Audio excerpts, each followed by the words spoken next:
Hello friends, welcome back to my channel. তো বন্ধুরা, finally আমরা এখন কথা বলবো আমাদের মেগাস্টার সাকিব খানের পরবর্তী কাজ রকস্টারের টিজারটা নিয়ে। জাস্ট কিছুক্ষণ আগে টিজারটা ড্রপ করা হয়েছে। 2 তারিখে এই ছবির অ্যানিমেটেড একটা টিজার রিলিজ করা হয়েছিল, যেটা মোটামুটি একটা মিক্স রিভিউ পেয়েছে। বাট এই যে টিজারটা, রকস্টারের যে মেন টিজারটা আমরা আজকে পেলাম, ভাই সিরিয়াসলি বলছি, এই টিজারটা দেখে আমার জাস্ট মাথা ঘুরে গেছে। মানে অ্যাকচুয়ালি বাংলাদেশ সিনেমা ইন্ডাস্ট্রি এই সময় দাঁড়িয়ে যে মানের কাজ করছে, আমাদেরকে প্রত্যেক সময় তারা সারপ্রাইজ করছে। এবং এই ছবির মানে রকস্টারে যেরকম টিজার হয়েছে, যেরকম মেকিং হয়েছে, যেরকম ঝলক বা লুক হয়েছে, ভাই সিরিয়াসলি বলছি, এটা একটা হলিউড লেভেলের কাজ লাগছে। মানে আমরা এইরকম মানের কাজ বেশিরভাগ হলিউডেই দেখি। এরকম টিজার কাটিং হোক বা এরকম লুক অ্যান্ড ফিল হোক, সেটা আমরা বেশিরভাগ আর কি হলিউড সিনেমাতে দেখে থাকি। বাট এই যে একটা চেষ্টা, এই যে একটা মানে একটা অসাধারণ কাজ আমরা বাংলাদেশ সিনেমা ইন্ডাস্ট্রি থেকে পেলাম, আজমান রুশো সেটা করে দেখালো। আমি এর আগে আজমান রুশো সেরকম কোনো কাজ দেখিনি। এই প্রথমবার সাকিব খানের সাথে কাজ করছেন রকস্টার ছবিটা নিয়ে।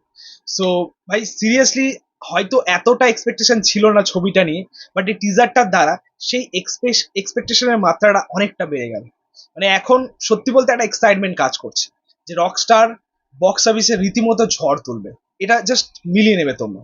সাকিব খানকে নিয়ে কিছু বলার নেই, কারণ তিনি প্রতিনিয়ত যেভাবে কাজ করছেন, আমি আগেও বলেছি যে তিনি প্রত্যেকটা সময় নতুনত্ব কিছু করার চেষ্টা করছেন। যে তার যে দর্শক, তার যে ফ্যান্স, সবসময় তিনি এটাই ভাবছেন যে তাদেরকে নতুনত্ব কি দেওয়া যায়, কি আনা যায়।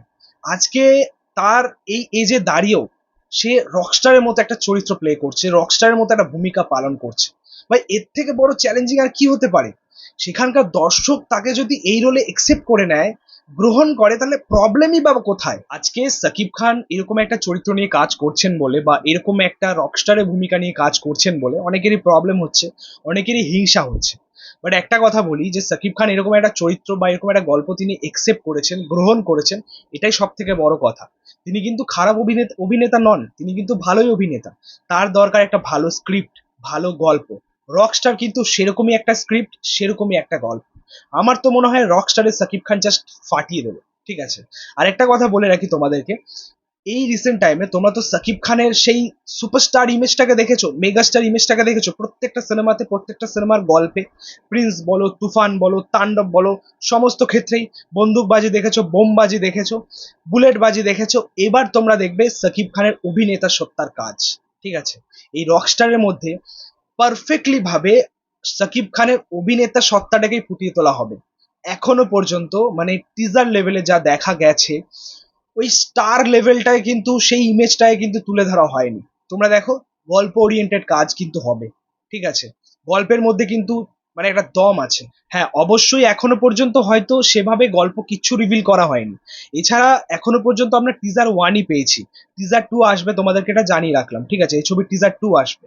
সো গল্প এখনো রিভিল কিচ্ছু হয়নি।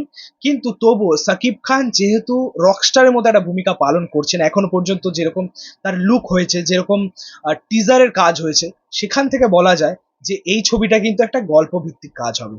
মানে একটা আলাদা রকম একটা গল্প কিন্তু আমরা পাবো। এই কারণেই আমাদের এক্সাইটমেন্টটা। ঠিক আছে, আর একটা কথা আমি অবশ্যই বলবো, যে এই টিজারটা হয়তো তোমরা সকলেই দেখেছো।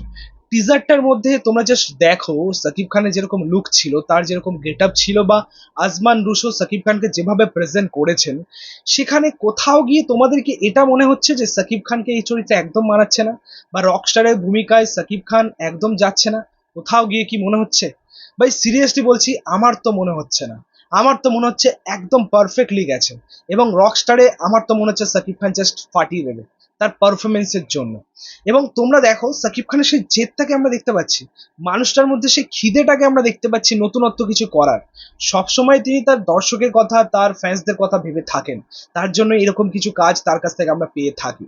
আশা করছি রকস্টার একটা ব্লকবাস্টার হবে, আরো একটা ব্লকবাস্টার হবে। ঠিক আছে, সো যাই হোক, ওভারঅল রকস্টারের এই টিজারটা আমার দারুণ লেগেছে। নিঃসন্দেহে যেরকম মেকিং ছিল, যেরকম লুক অ্যান্ড ফিল ছিল, একটা স্টাইলিশ বিষয় রয়েছে আর কি, পাশাপাশি আলাদা একটা ভাইব রয়েছে।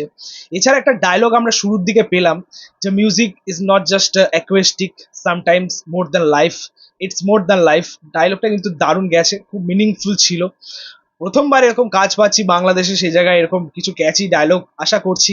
আরো কিছু ডায়লগ থাকবে এই ছবির মধ্যে। পাশাপাশি ব্যাকগ্রাউন্ড স্কোরের কাজও খুব ভালো হয়েছে। একটাই গান আমরা ব্যাকগ্রাউন্ড স্কোরে পেলাম, বাট আশা করছি এই ছবির মধ্যে আরো গান থাকবে এবং আরো বিজিএম, ভালো ভালো বিজিএম থাকবে আর কি, বিজিএম ইউজ থাকবে এই সিনেমার মধ্যে।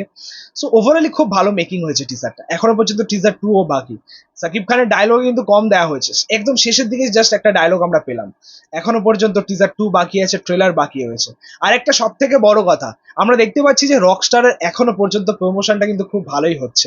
এখনো পর্যন্ত একটা ভালো পোস্টার আমরা সেরকম পাইনি, বাট তাদের যে মেন কন্টেন্ট গুলো, যেরকম ধরুন টিজার হয়ে গেল, অ্যানিমেটেড টিজার একটা, তারপরে এই মেন টিজার, এগুলো কিন্তু ওয়ার্ক করে গেছে, মোটামুটি ভাবে ওয়ার্ক করে গেছে অ্যানিমেটেড টিজার। বাট এই যে মেন টিজারটা সেটাও ভালো ওয়ার্ক করেছে, মানে প্রমোশনের দিকটা তারা ভালোই এগোচ্ছে আর কি। আশা করছি এরপর ছবির গান, ট্রেলার খুব শীঘ্রই আসবে এবং সেগুলো খুব ভালো ওয়ার্ক করবে। অল টোটাল এটা বলতে পারি যে রকস্টার নিয়ে একটা আলাদা রকম এক্সাইটমেন্ট কাজ করছে। রকস্টার এবার ঈদুল আজহাতে জাস্ট ঝড় তুলবে। এই ছিল বলার রকস্টারের টিজারটা নিয়ে। ভিডিওটা ভালো লাগলে অবশ্যই লাইক কমেন্ট শেয়ার করে দিও, পাশে থাকা বেল আইকনটা প্রেস করে দিও পরবর্তী ভিডিওটা আপডেট পাওয়ার জন্য। Thank you.